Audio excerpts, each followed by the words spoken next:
Hello, once again, it is To Infinite and Beyond, a Marvel Snap show by and for people who just love Marvel Snap. It is November 11th. This is episode number 5, and as always, this is The Squash, and I am here with my main man, Jdeg. How are you today? I'm feeling overwhelmed, man. We keep getting spoiled with so many content changes and balance patches of awesome buffs and nerfs, and I feel lost. I've never felt so lost in Marvel Snap.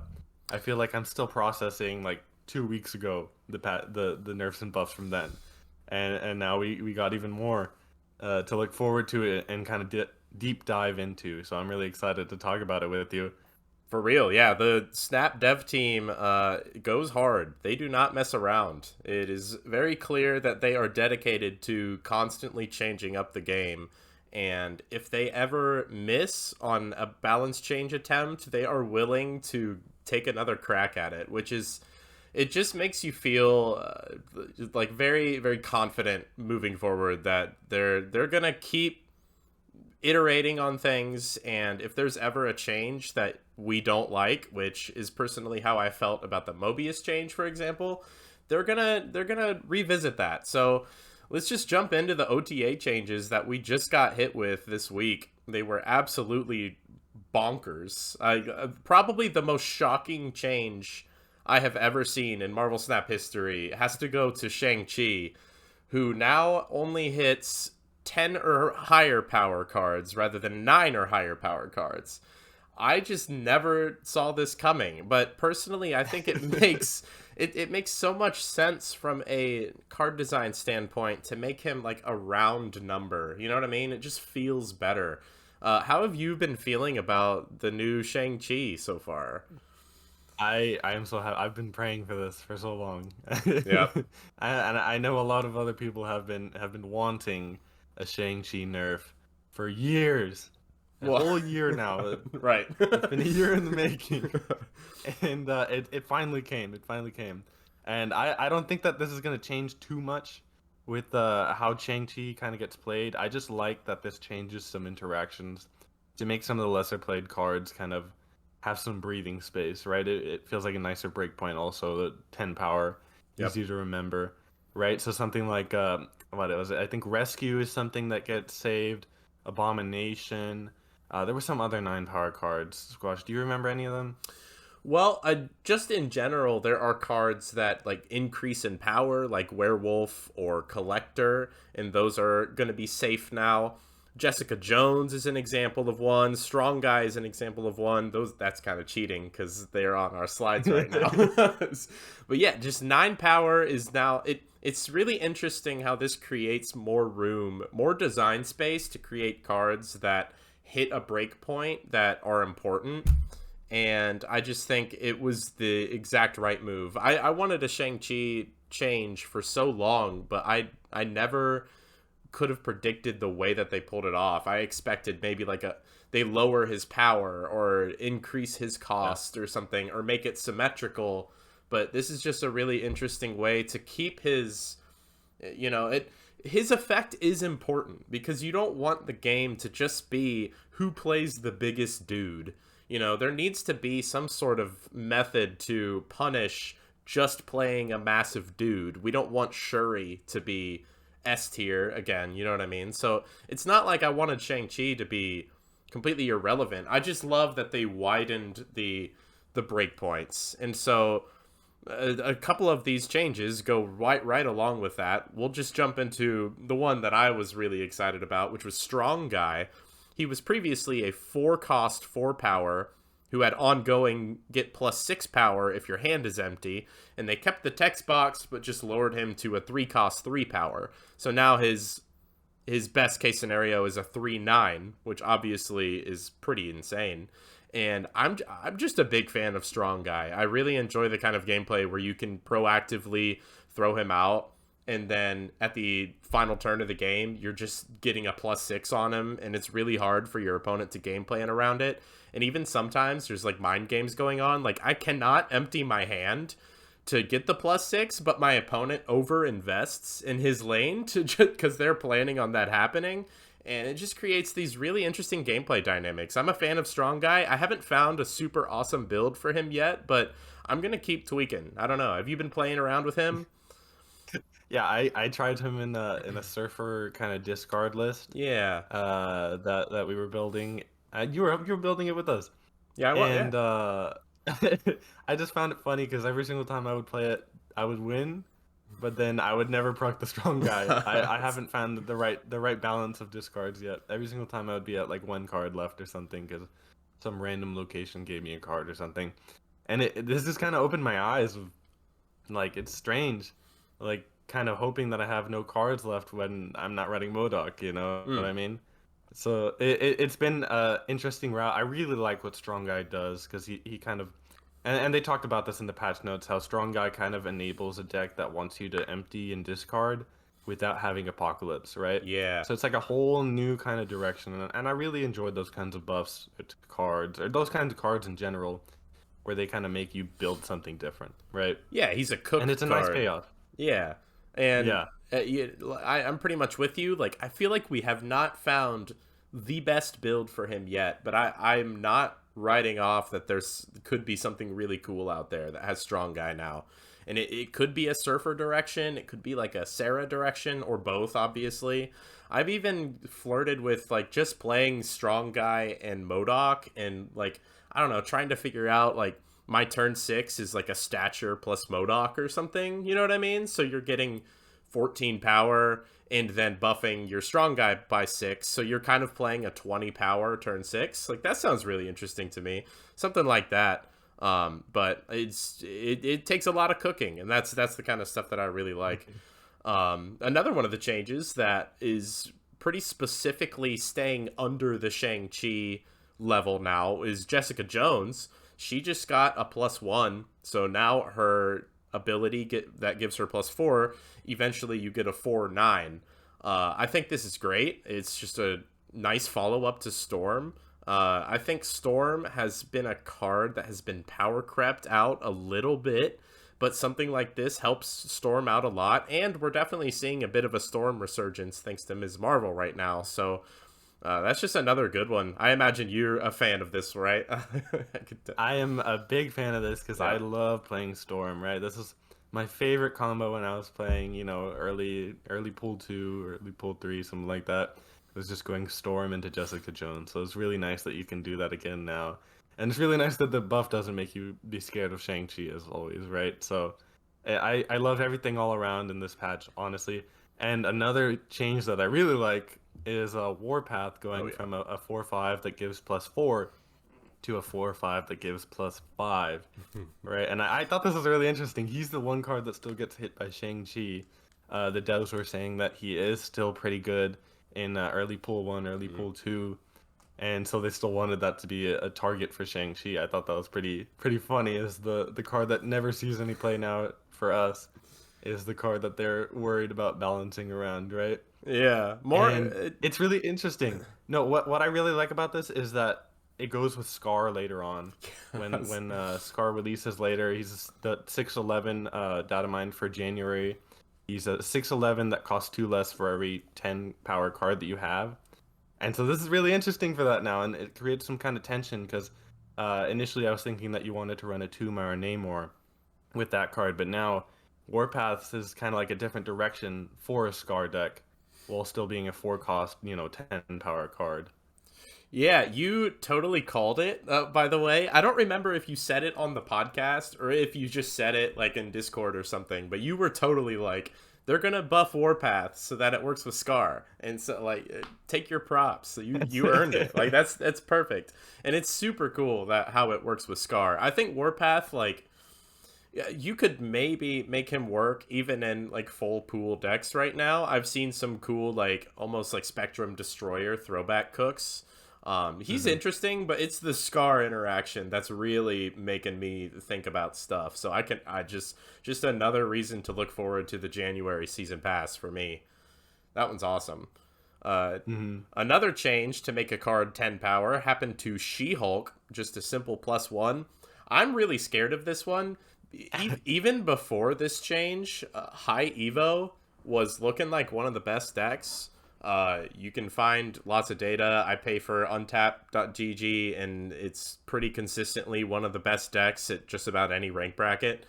And this just makes it better. So that's one of the decks that is currently in the meta that warrants still considering Shang-Chi for, definitely. So I guess it's good that She-Hulk is still a card that you can hit with Shang-Chi, but the problem is a lot of those decks are running, they're doing magic and then full pass turn 6, so you're probably going to have prio, so your Shang-Chi's not going to hit anything anyway, and they're rocking leech, so your Shang-Chi can just get leeched, so I don't need this episode to turn into a complain about high Evo thing, but so that's out of the way for now.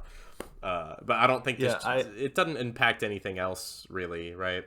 I should say, I don't mind She-Hulk. I like that because she's also pretty interesting for a Scar deck, right? Man, all this stuff is just preparing me for Scar. I'm really excited for that card. Oh yeah.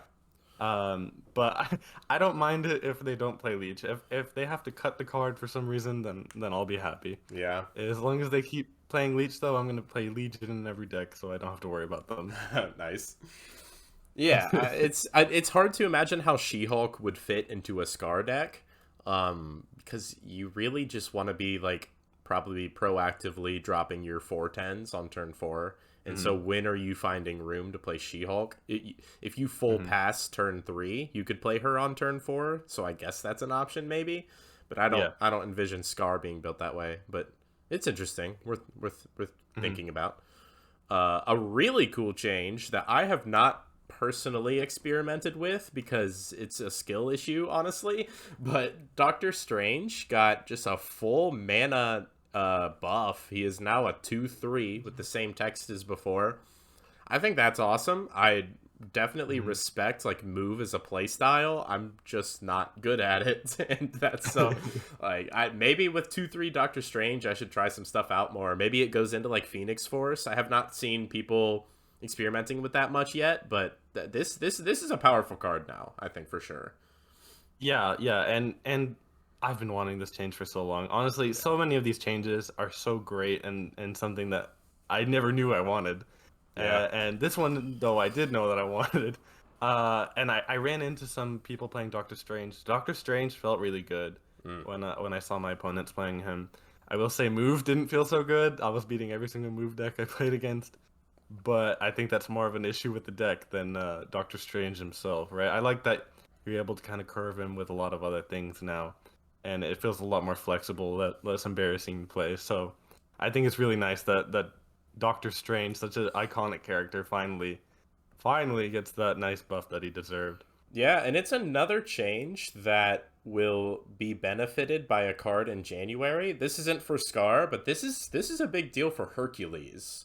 So like, I mean, even like this creates a turn 6 where you can Hercules Doctor Strange or something, or even just the fact that you play Hercules on 4 and now Doctor Strange is so much easier to fit into your curves. You could do like Vulture Doctor Strange as a turn 5 now. It really opens up like a ton. It's one of those things where it's just like 1 energy. How big of a deal is that? Enormous deal for a card like this. That's like a combo piece. So maybe it's not a big deal right now, but it makes me more interested in Hercules in January. Yeah, so. I was gonna say it's not such a big deal for other kinds of decks, but for a combo deck like Move, they really appreciate having that 1 cost discount so they can pair it with their other stuff. Yeah. Now, something that doesn't let you combo things, Mobius got a nice. I don't even know, a rework, I guess? I don't know. Yeah, I mean, so same as he was when he initially launched, just +1 energy. Now he's a 3/3 with the ongoing costs. Your costs can't be increased and your opponents can't be reduced. So here's the thing about this so far. Nobody is playing this card because it's so much worse spending 3 energy for this effect than it was for 2. And already inherently, the card was falling out of favor because I think what made Mobius so crazy initially was that especially like Elsa was just and everything, and Mobius was such an easy slot in as a 2 energy proactive turn 2 play with like no Yeah. downside whatsoever. And so after the Elsa nerf, it was already like less of a big deal for Mobius, but now he's just like kind of awful. I think. Like, I think the card is bad. What do you think about him right now? Really? Yeah, Well, I prefer this change than the last change that we had. I do I too. still do wonder how a 2/2 would have performed. Maybe we get that one day. I don't mind because I don't want Mobius to be a card that sees a ton of play, right? Me neither. I like the fact that he can just be some kind of tech option if She-Hulk gets out of control, right?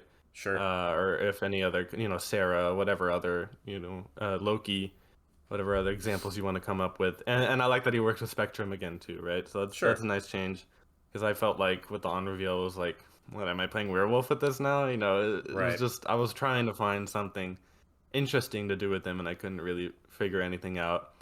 I don't know. Do you think that any decks still play this? He doesn't even really work with wave as well as he did before. With that wave change, right? So your opponent can't play a 6 cost card and you can, is maybe the only thing I can think of. Yeah, but it's like an awkward curve anyway. Yeah. You're Yeah, it playing. doesn't curve anymore either. So the one deck where I have thought about cooking him into a little bit is Thanos. Now, you may be thinking, Thanos, typically, or for the last like 6 months, basically every Thanos deck, your game plan is to play either Time Stone or Psylocke on turn 3. So that makes Mobius extremely awkward. Well, what if Thanos pivots a little bit into something more like you're playing your Time Stone or Psylocke on turn 4, and you're trying to play multiple 6s in a game? I've thought about trying to build a brew that leans into that, and you're playing like, I don't know, Doom on turn 5 and then Eliath on turn 6 kind of stuff, and maybe Yeah. it pivots away from Prof X. I'm not sure about that, but that's the only thing really that comes to mind. I truly like Surfer. I think there are better 3s that you could play. So, but maybe Surfer, but I don't know. I think the card is they could even buff it a little bit, like a 3/4 maybe, if they wanted it to be 3. You know what I mean? I'm fine with where he is. I don't think he needs buffs per se. Maybe they move it to 2/2 just to try it out. If some kind of cost reduction thing is, running amok and Mobius isn't cutting it, right? I could see that happening. For now, I don't mind him being the way he is. I'm glad that they changed him back at least, because that on reveal just felt so strange to do. That was bad. To try and guess when they were doing the cost reduction just felt Felt weird horrible to me, right? What do you think? In the OTA, they even wrote out like a proposed idea that they had where they take him back to 2/3 and he has a new text box that says on turn 6 your costs really? can't be increased and their costs can't be reduced. No. What do you think about that? I'm kind of into that. That would be. I'm kind of interested in that too. I Yeah. didn't even read that they were thinking about that. That would be a cool change. I think I would like that. Yeah, they wrote quite a bit of stuff. It's worth reading where they kind of explain like how they had some wrenches thrown in their processes recently, and it Yeah. led to them having some balance issues in September and October, which I forgive them. It's all good. Your game is amazing. Like it's so it was worth a read, and I do think that would be a really interesting change. And since I think that this current design is it's too weak at 3/3, they might explore that, and I would be interested to see it for sure. And it still hits like it hits Loki, it still hits She-Hulk, like the stuff that we're scared of. It still hits Sarah. The awkward part is it wouldn't really hit She-Hulk because they're playing Magic, right? So then on turn 7 they'd still get that discount. That's the only issue I would have. So maybe starting on turn 6, then he does it. That's an interesting. So that way it distinction. applies to turn 6 and turn 7. I don't know. That would be an interesting change, though. As long as they can make sure that She-Hulk interaction works the way that Mobius is probably intended to tech for, then I think that would be a really cool avenue to go. Yeah, and there are still like mechanisms to fight against the turn 7 decks. Like Legion is waiting in the wings. You know what I mean? I would be happy to be able to put Legion back into my decks, but yeah, so very crazy OTA. Let's move on to the upcoming card that's going to be dropping in Spotlight caches this week. How about you take it away for Gladiator?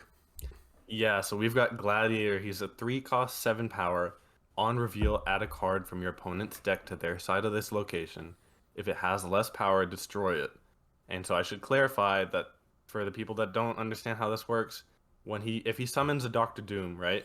They're gonna get the 2 Doom bots on the other locations, and then Gladiator's gonna kill the Doctor Doom. Right? So I think that there's a lot of options for this to whiff, because there are so many on reveal cards. So we gotta keep in mind that like a regular 3 cost power is a 3/5 with small upside, right? That's like our baseline, I should say, right? You know, we've got Polaris, we've got Spider-Man, and a Wave now, right? Yeah. So 3/5 with slight upside. So you're getting an extra 2 power to roll the die on either completely whiffing if your opponent gets a 7 or more power card. And I should clarify, there's not a ton of those. But if you whiff, you're going to absolutely want to delete the card from your deck because you just played a 3 cost, 0 or negative power card, basically, right? And you Yeah. thin their deck for them. Now, there's also the chance that if their on reveal is worth more than 2 power, basically, then you just paid a bad 3 drop. A below rate 3 drop, I should say, right? So, if you pull an Iron Heart, that's not a win for you, right? You just gave them 6 power and you essentially played a 3/1, right? So there's a lot more avenues that I don't think people are thinking about. I don't think this card is good. I should clarify though that this used to be a 3/8 and they nerfed it. So maybe there's something that we're not seeing and this is actually really good. But I just don't see it, Squash. What do you think? I mean, let's think for a second. When it was at 3/8, what are the breakpoints that changed? Are there a bunch of 7 power cards that see play? Like I can't really even think of anything. Like when he was 3/8, he could kill in Onslaught. He could kill Ebony Maw. Black Bolt. Black Bolt, that's Legion. a good shout. Legion, yeah. But if you pull a Black Bolt, that was still kind of it's not great. So because you just discarded a card.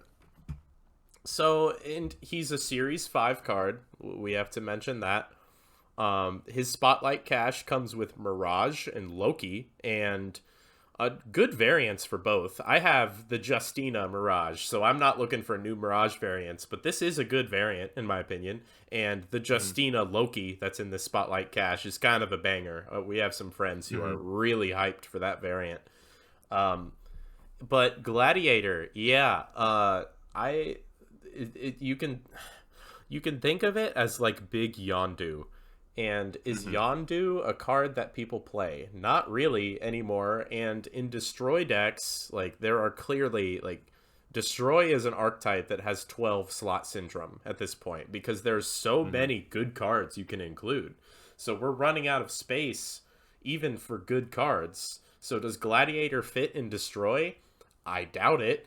Does Gladiator fit as like a disruption piece in a Sarah deck or something that runs Shang-Chi in case you whiff?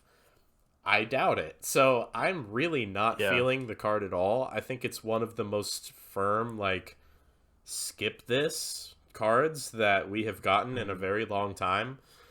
But I suppose there's some world where we are wrong about this and just a 3/7, he's really big.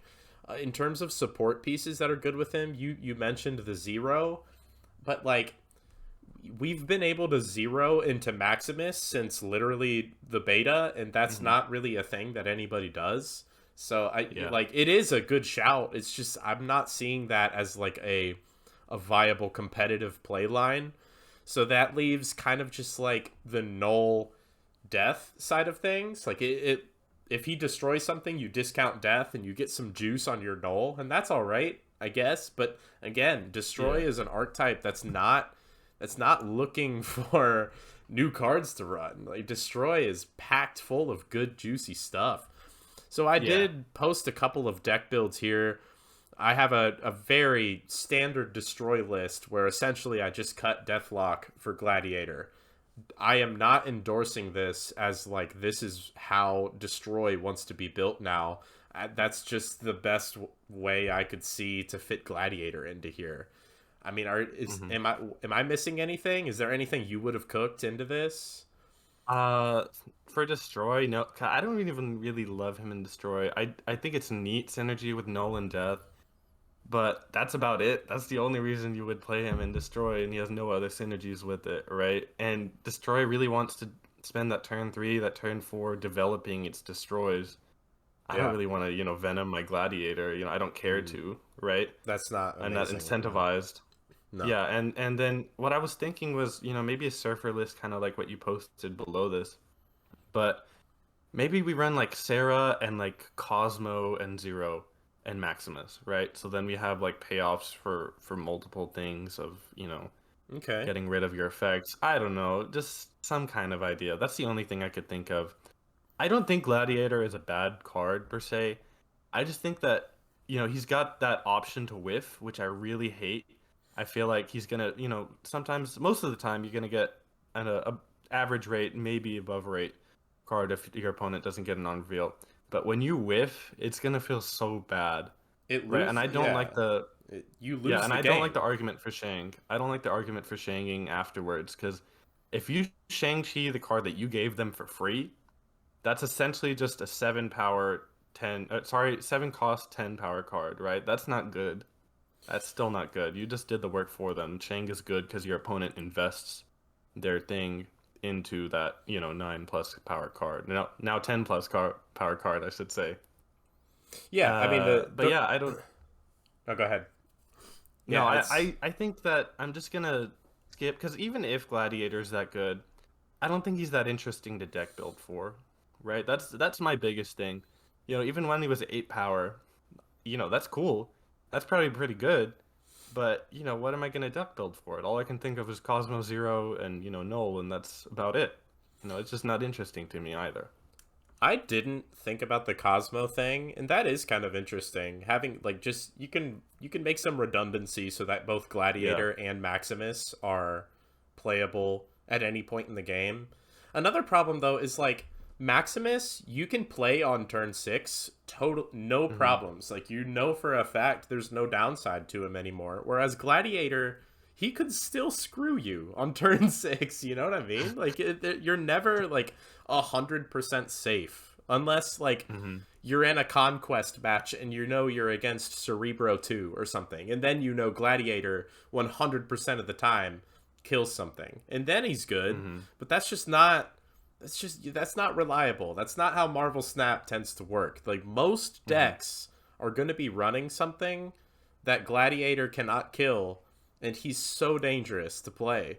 hmm So that's just a big bummer for him. Maybe it's a Yeah, meta call. I don't know. maybe. Well, I what meta, you know what I mean? Like I don't Yeah, like the argument for a combo deck being something that, Gladiator is good into because it's just the same as a Yondu, it's just the same as a Cable, yeah. right? Because if you miss, you just have, the same route that sorry, I should say the same likelihood that the card is just at the bottom of the deck, right? You can just pretend that. Yep. The only thing that you're getting is the information, but for both you and your opponent, it's not like only you knows it, right? So just the likelihood that you pull their, I don't know, their Iron Man from the Living Tribunal deck, you're just as likely to pull the magic for them, and then now you just gave them, Or the a free magic, or the right? tribunal, like Or the you Tribunal, know. right?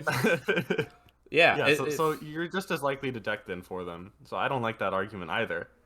I yeah, don't know. and if you're trying to beat combo decks, you have options in the game right now that are very confirmed to be playable. I would much rather play Ham. Like Spider Ham is great right now. Mm, You could play Eliath, get ahead, just blow up their combo pieces on turn 6 and you're good. You don't need a card like this that could lose you the game in order to disrupt combo decks. So I mm-hmm, just think there's too many things going on in the game. He is an on reveal, so it's cool with Werewolf. That was one thing that got me a little bit tickled while building this Sarah list, and mm-hmm, that's another thing that makes like Shang-Chi decent in the deck, I guess, because you could manipulate the werewolf using Shang-Chi to put the power in different places, and there's stuff you can do with that, but yeah, I don't know. So I guess like our official combined analysis is that Gladiator, unless you're just super good on spotlight caches, like I think even I'm skipping, and I'm kind of a whale, you know what I mean? So it's just not a card that excites me very much. Would much rather save my spotlight keys for Yeah. stuff down the road. So I mean, Gladiator, I should mention the flavor is great. You know, it I love is. the flavor. I just want to say that I'm glad this is a card. You know what I mean? It's a cool design. I just don't think that it's interesting deck building wise. That's it. Yeah, I think it's a good design. Not every design has to be like a competitive slam dunk. It's totally fine. There are going to be people that just love playing this card, and I think that's cool. You know what I mean? I hope he has a cool animation or something. I don't know if that was previewed or anything I anywhere. think he shoots like a laser at them if he kills them, and then That's sick. it look like he has like the cuss words if he doesn't destroy them, but it's like in the random symbols. Yeah, that's kind of It's pretty sick. funny. Okay, cool. Is there like a hand buff angle? No way, right? I was thinking about that too. Well, there's not really great hand buffs right now. Maybe with December coming up, there could be some. I was also thinking he's also pretty neat. Tech if Blob ever gets out of hand, huh? then you pull something from the deck. Well, Huh. the funny thing is though that if they're playing Blob, they probably want to play high powered cards, and then Yeah, your Gladiator's more likely to whiff. yeah. That's So not. even then, it's like, Yeah, maybe with Sebastian Shaw dropping in December, they're gonna give buffs to like a Koye and yeah, Nakia, and that's that my could be prediction fun. right now. That'd be cool. That's my prediction. All right, well, let's wrap it up. This is the final topic we have today. We're gonna go over our newest season pass card, Ms. Marvel. Let's hear your thoughts first. I'm interested. How you feeling about her? I was right. I was right, Squash. I knew it. Were He you? is the greatest card that I hate getting rogued every single time that I play her. But when she doesn't get rogued, she's great. There's so much ongoing tech. I Oh do yeah, not expect so much Super Scroll right now. There's so much Super Scroll it sucks. in the meta. Yep. and I hate that, but when they don't have the tech for it, Miss Marvel goes kind of crazy, especially with cards like Doctor Doom, with Storm, with Professor X is getting a lot more play now outside of just Thanos. And every single time that I play Miss Marvel, I'm like, what if I play this in Thanos? What if I could No. not play a stone in every lane? No.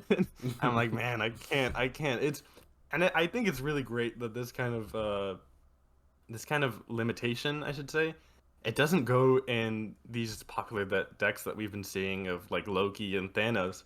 You can't play it in those decks, so it's kind of building all these new decks that want to abuse Miss Marvel for her power.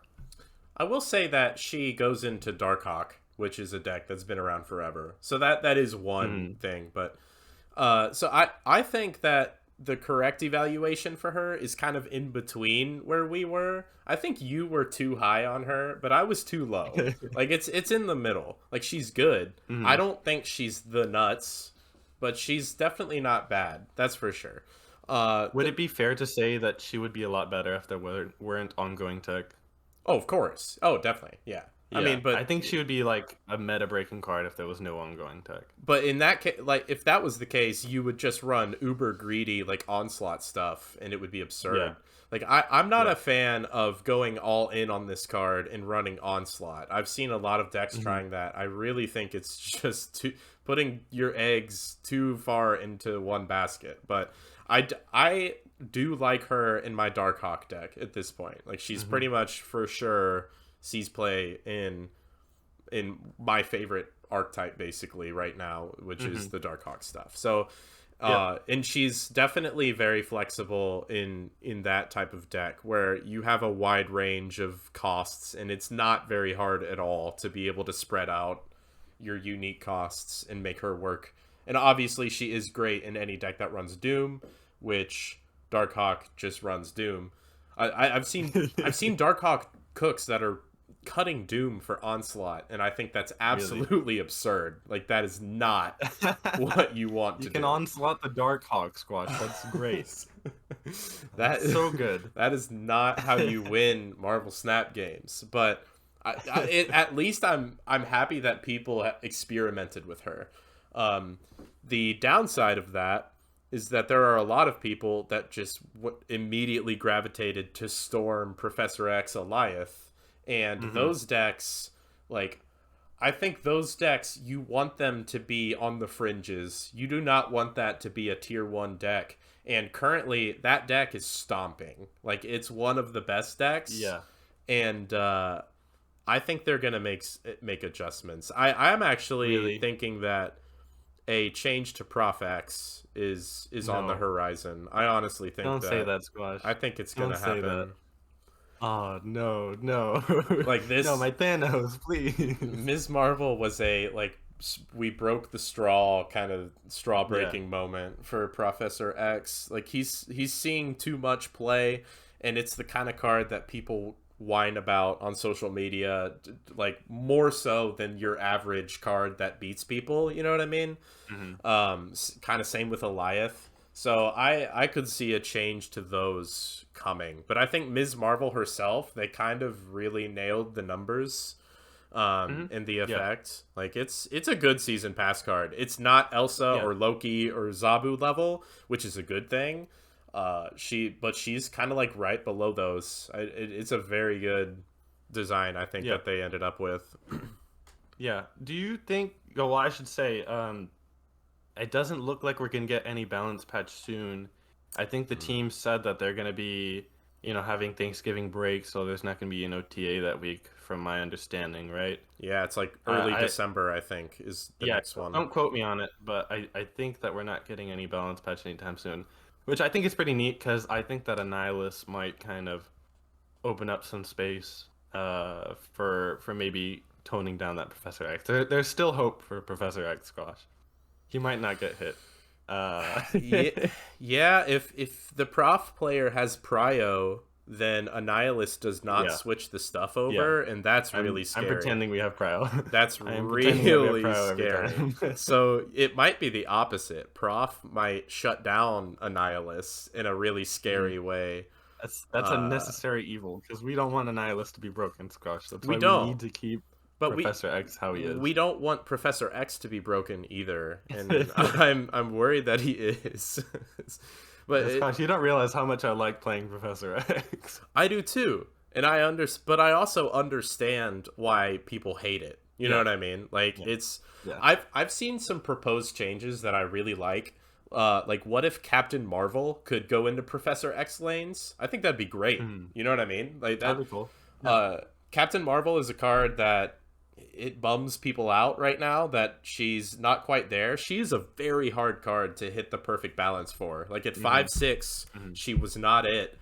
At 4/4, she's not it. But at 4/5, she was too good. It's like a half a power kind of break point. You know what I mean? But it's like, how do they... I would like to see them try at 4/5 again, because, at the time, that was when Dr. Doom was still, nerfed to give 4-power Doom bots. I'd love to see how that went with 5-power Doom bots. Maybe it's not so bad, maybe because Kraven's also kind of died down the move deck. Yeah. Elsa's kind of died down, so I could see it being something that they could try and revisit, and I would welcome that. I for sure would too. It's clearly a card that is scary. When she is really good, she's really good in a way that... But you're right, the Doctor Doom breakpoint is extremely important, and I do think that would be really interesting to see how the meta would... And also, like, currently, Captain Marvel does not even beat out Ms. Marvel's power that she gives to adjacent locations. So, 5 is a very important power level in Marvel Snap to break ties and stuff. So I would love to see them try that, and it would be cool to have the you probably haven't seen the movie, right? The Marvels, it just came out this week. No, I haven't. So Ms. Marvel and Captain Marvel, like, they're Ms. Marvel thinks Captain Marvel's really cool, and that's like a thing in the movie the whole time. So it would be cool if they had the same power, like same stat line. That'd just be great. a neat little thing. But other than that, I think that will wrap it up. This will be a slightly shorter episode, which I think is good. We want to try and keep it at like 40 minutes. So that's perfect. So that's gonna do it for this one. Crazy OTA. Not the most exciting card coming next week, but we have some cooler stuff coming after that. Marvel Snap just keeps on rolling. So that's gonna do it. Yes, gosh. What's up? We've got Annihilus coming out. Oh yeah, that's kind of scary. I mean, that's the Kinda scary. one that I'm preparing for it. he could change the game, like for real, like a Mhm. meta change just from one card kind of thing. We'll have Yeah, to see. I fully expect it. All right, until then, this has been To Infinite and Beyond. Thanks for watching, and we will see you guys next time. I don't know why I like paused there. Whatever. We'll see you guys later. That's a good. I got our blooper for the episode. I'm gonna show off my sweater. Ready? I did show off the sweater. Okay. Spider-Man. Ready? Sick. Yeah. Oh yeah. my god. Spider-Man? Dude. Wait. Another comic strip? Oh my gosh. People Dude, can is this just like the coolest sweater ever? people can read you as they walk by.